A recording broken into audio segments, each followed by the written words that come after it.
la musique pendant 1 heure. Ça va vous rendre de bonne humeur. On va entrer dans vos maisons, vous faire swinguer comme de raison. Bonjour, je me nomme Candide Lessard. Dans le cadre des fêtes du 150e d'Isvraton et de Sacré-Cœur de Jésus, nous rencontrons un homme impliqué dans sa communauté et qui cette fois-ci nous partagera son énorme mandat au sein des fêtes du 150 ans, soit celui de directeur du site web du 150. Nous rencontrons aujourd'hui M. Luc Gravel. Bonjour, mon nom c'est Luc Gravel, j'ai 59 ans. Ma conjointe, c'est Claudia Tardy, et je fais partie du comité des fêtes du 150e d'Isvraton. Tu vas nous parler comment est arrivé le 150e dans ta vie, Luc? En fait, j'ai reçu un appel de Micheline Nadeau qui m'a demandé des informations, des conseils pour savoir comment on pouvait mettre quelque chose sur Facebook, sur Internet, parce que je ne savais pas que c'était Facebook, là, de mettre quelque chose sur Internet pour souligner les fêtes du 150e d'Isvraton.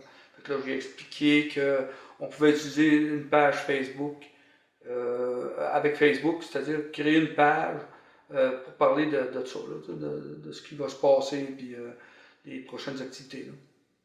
Si tu nous expliquais exactement ton rôle dans le comité du 150. Ben, mon rôle, c'est tout simplement de gérer la page Facebook qu'on voit là, qui s'appelle 150e d'Isvraton et Sacré-Cœur de Jésus. Moi, je m'occupe de mettre les photos, les descriptions, puis d'agencer les reportages qui sont faits par comme toi, ou Gilles, ou Doris, ou... comment elle s'appelle? Elisabeth. Elisabeth, oui, c'est oui. Ça. Puis, c'est ça. Moi, je m'occupe de monter ça. Toutes les vidéos sont montées par ma conjointe. Mais pour les mettre sur la page du 150e, c'est moi qui s'en occupe. Okay. C'est ça. C'est quoi exactement un site web? En fait, un site web, c'est un regroupement de pages web, des pages Internet. Comme Facebook, c'est un site web qui contient plusieurs pages. Donc, nous autres, on a une page qui s'appelle 150e d'Isvraton et Sacré-Cœur de Jésus, dans laquelle on peut mettre des photos, des liens Internet, des reportages, toutes sortes de choses. Là. Et qui contrôle exactement ce site web-là? Ben, le site web en tant que tel, le site Internet, on peut dire ça en français, c'est contrôlé par Facebook eux-mêmes. Okay. Nous autres, on va mettre des choses, eux autres ils peuvent décider si c'est acceptable ou pas.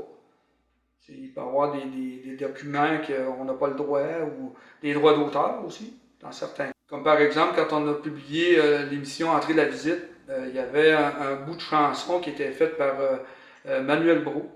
Pourtant, c'est lui qui est l'auteur, mais quand nous autres, quand j'ai essayé de le downloader sur YouTube pour amener le lien sur la page Facebook, c'était pas accepté.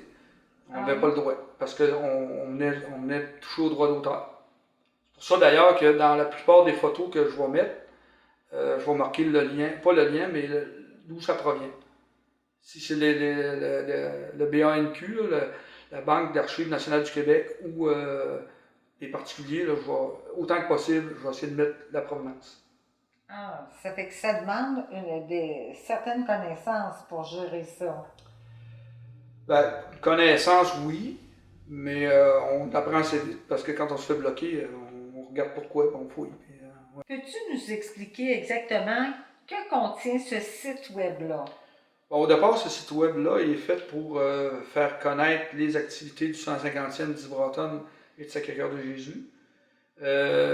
Entre autres, les mardis animés, les reportages qui sont faits par toi, par Gilles, par Doris, puis Élisabeth. Et puis aussi les chroniques radiophoniques de Gaétan Rodrigue qui sont faites aussi. Il y a aussi Le temps d'une pause qui est fait par des incognitos. Peut-être qu'un jour on va savoir c'est qui, mais pour l'instant, il y a des scènes qui sont tournées. Puis éventuellement, il va y avoir en primaire peut-être une pièce de théâtre qui va être présentée, qui est tournée présentement, qui va être présentée à l'automne. Oui, oui, c'est intéressant. Oui, exactement. Oui, eh bien. Maintenant, ma question, est-ce qu'il y a des limites au stockage du site web? Au niveau de Facebook, il n'y a pas de limite. Actuellement, là, il y a plus de 240 milliards de photos sur Facebook. Ils reçoivent en majorité, là, je dirais qu'ils reçoivent là, à chaque jour plus de 350 000 photos. Yes. Fait qu'eux autres, ce qu'ils font, ils mettent à jour le mémoire qui permettent de mettre ça à l'infini. Fait qu'il n'y aura jamais de problème à mettre des photos. Non. Surtout pas notre page, on n'a pas assez de photos pour. Oui. Mais il n'y a pas de limite. Il n'y a pas vraiment de limite parce que tout ce qui est géré comme vidéo, c'est géré sur YouTube. Fait qu'il n'y a pas de vidéo nécessairement dans Facebook. Sauf des petits reportages, mais les gros vidéos d'1 heure ou 2 heures sont reliés par YouTube. OK, on comprend mieux. Maintenant, quelle ampleur ce site web-là a-t-il dans ta vie personnelle? Ben, au départ, je ne pensais pas que ça prendrait autant d'ampleur que ça. En tout cas, quand j'ai ouvert la page Facebook, on a mis quelques photos, mais je pensais pas qu'il y aurait autant d'ampleur que ça, dans le sens que les gens m'envoient des photos, et puis c'est beaucoup de recherche, parce que je veux pas, il existe déjà une page Facebook qui s'appelle Yves Breton d'hier à aujourd'hui. Ça, c'est très bien, c'est juste que moi, je voulais pas copier la même chose, dans le sens que quand je mets une photo, j'aime ça avoir une histoire avec. J'aime ça savoir pourquoi c'est comme ça. Qu'est-ce qui est arrivé, les bons détails. Ça arrive que je me trompe, parce que le monde me le dit, il m'envoie des correctifs, fait que je le fais, je change.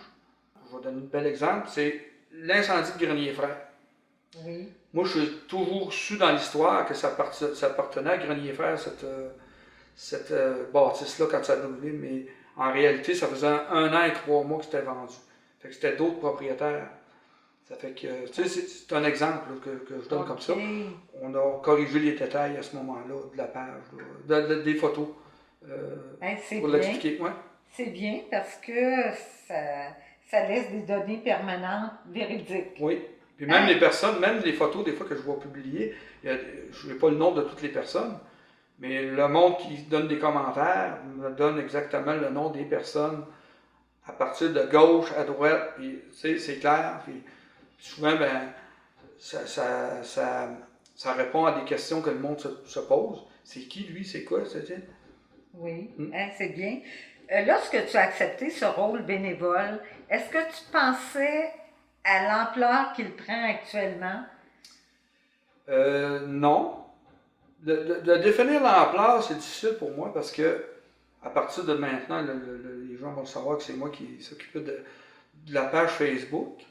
Mais à part des likes, puis des wow, puis des cœurs qui sont sur la page, personnellement, je n'ai pas de commentaires ou je ne connais pas l'ampleur autre que de voir les commentaires sur la page Facebook. Là, mais pour l'ampleur du travail, si on parle de l'ampleur du travail, oui, ça c'est une autre chose. Moi, c'était plus l'ampleur du travail. Si on parle de l'ampleur du travail, là, c'est moi qui se donne ce défi-là parce que j'aime ça, savoir l'histoire de la photo.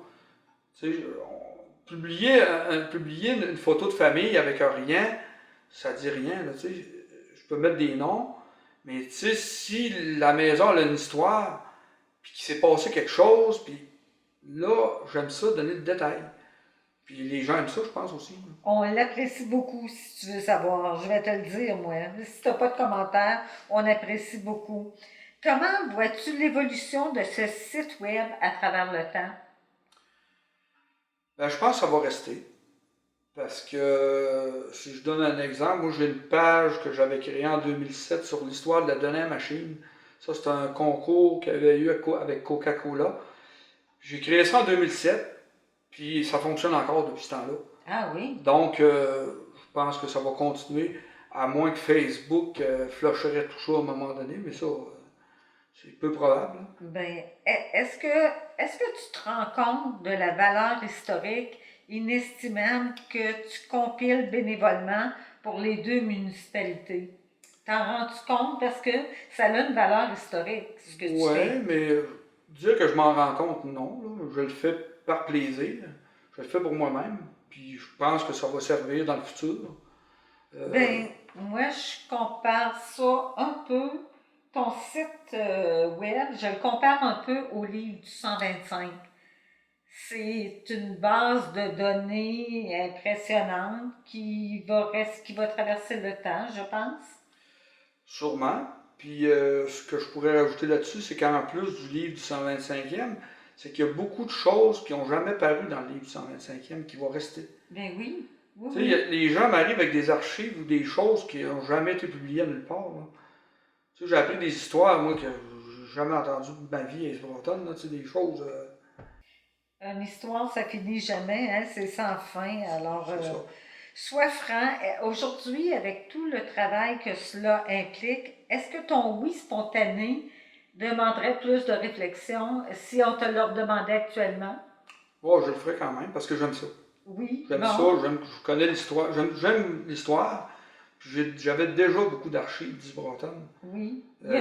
Ayant fait partie du 125e aussi, tu sais, j'avais accumulé des choses dans le passé, puis j'en avais de la famille. Tu sais, j'ai une de mes tantes qui est décédée récemment, qui avait plus de 1700 photos Oui, monsieur. depuis 1945, avec tous les détails qui étaient inscrits à l'endos.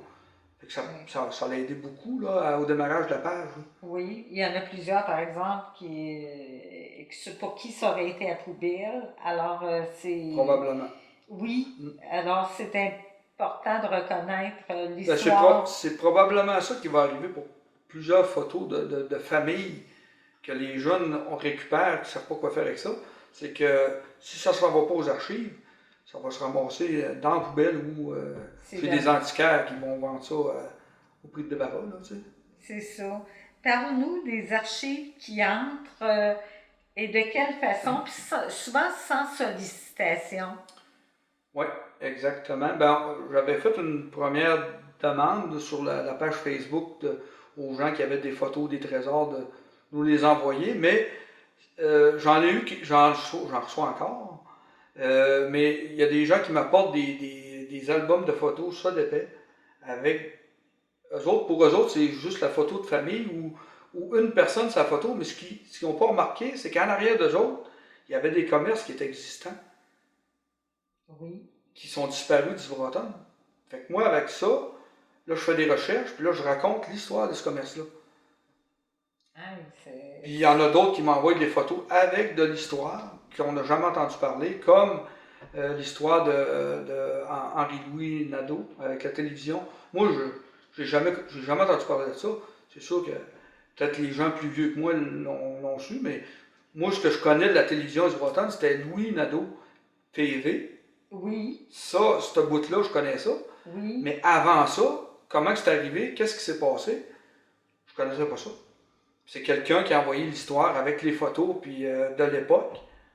Ah, Ça, c'est vraiment, de l'histoire. c'est vraiment l'histoire. De Pour la Isbroton. petite histoire C'est ça. d'Isbroton. Je repose la question, tu l'as dit un petit peu, mais je veux vraiment que les gens le saisissent. Est-ce que ces archives seront éternellement disponibles au grand public ou que ça va se limiter à l'année du 150? J'aimerais ça que tu le dises. Ben, la page Facebook, comme en tant que telle, elle va demeurer, ça c'est sûr. Probablement que je vais continuer à l'alimenter avec les années, là, j'imagine, parce que j'ai l'intérêt pour ça. C'est accessible à tout le monde. La seule chose qui pourrait disparaître, c'est que des fois, je vais mettre un lien, comme par exemple, quand j'ai trouvé les informations, l'histoire du docteur Valère Groslo. Oui. Ça, c'est une page qui existe sur YouTube à quelque part. J'ai mis le lien sur la page Facebook. Si la personne enlève la vidéo de YouTube, là, le lien est plus accessible. Ah, OK. Ça, à ce moment-là, ça va disparaître. Ouais, tu Ça, contrôles je ne peux pas contrôler ça. Les affaires que nous autres, on va avoir mis, qu'on va avoir downloadé sur YouTube, puis qu'on va avoir partagé sur Facebook, si je les enlève pas, ça va rester là à vie. Là, tu sais. Bien, une belle richesse. Est-ce que tu te sens apprécié pour tout ce beau travail? Parce que moi, je suis bien consciente qu'il y a beaucoup de travail actuellement qui se fait. Est-ce que tu sens l'appréciation ou s'il y en a qui ont la critique facile face aux vidéos et... Les critiques, comment je dirais ça? C'est pas des critiques comme telles, il n'y en a pas parce qu'on les enlève tout de suite. S'il y a des critiques sur certaines photos ou des choses, moi le but là, de la page, c'est pas de partir des débats. C'est pas de raconter c'est qui a mis le feu, c'est pas de raconter qu'est-ce qui s'est passé, pourquoi ils ont coupé l'eau. C'est pas ça le but. Le but, c'est de raconter une histoire, point à la ligne. Il y a des gens qui vont mettre des commentaires, vont mettre des noms, ça, on l'enlève. On a le droit, on peut l'enlever, fait qu'on l'enlève. Pour ça, les commentaires, mais souvent, on a des bons commentaires qui vont nous féliciter pour le travail qu'on fait. Là. Mais les gens ne savaient pas que c'était moi. Fait que, personnellement, il n'y a pas personne. Je n'ai pas eu de commentaires personnels, parce que le monde ne savait pas que c'était ici que ça se faisait. Là. Mais on voit des commentaires qui passent sur Facebook parce que la page Facebook n'est pas à mon nom, ni au nom à ma conjointe, elle est au nom du 150e. Oui, mais maintenant, on va savoir que c'est toi qui la gères. C'est ça. Alors, parce que ça reste anonyme quand même. Tu sais. Gérer un site web, tu l'as un petit peu décrit, mais ça demande beaucoup de vigilance en cette période de pandémie. Est-ce difficile de garder l'éthique du site sain? Non, parce que on est avisé du moment qu'il y a quelqu'un qui met un commentaire, on le voit tout de suite. Fait que si ça fait pas. Si on voit que c'est pour engendrer un débat, on l'enlève tout de suite. OK, mais il faut être vigilant, oui. Faut vraiment. Les commentaires malsains, c'est pas le but. C'est pas le but, c'est pas la place. C'est pas une critique, c'est ça, pas, exactement. C'est pas ça. Le long terme du site, est-ce que ça t'inquiète à long terme? Non, je ne vais pas vraiment penser au long terme. Le but, c'était de faire connaître ou de faire quelque chose pour le 150e. À long terme, est-ce que ça va servir à d'aucuns, sûrement, même peut-être dans 25 ans pour le 175e, toutes les archives vont servir. Là. Tout ce qu'on a sorti qui a arrêté dans 25 ans, qui va être disparu, les familles ne seront peut-être plus là. Ça va servir, mais je pense que, en tout cas, à mon avis, ça va être... Luc Gravel, directeur du site web, un grand merci pour ce bénévolat extraordinaire. Tu sais disposer de ses talents gratuitement, en faire bénéficier toute la communauté et accepter de mettre sa vie presque en suspens pour cette noble cause, c'est presque héroïque à mes yeux. La génération actuelle te remercie, puis je pense toutes les générations subséquentes qui pourront consulter ces archives compilées. Notre poète national, Gilles Vigneault, te chanterait sûrement son hymne québécoise de louange. Mon très cher Luc, c'est à ton tour de te laisser parler d'amour. Puis je dis aussi un merci spécial pour la complicité de ta conjointe, Madame Claudia Tardy, que l'on apprécie beaucoup. Merci Luc du fond du cœur pour tout ce que tu fais pour East Broughton et Sacré-Cœur de Jésus. Merci. Ça me fait plaisir, puis bon 150e à tout le monde. Le jour qu'on nous a demandé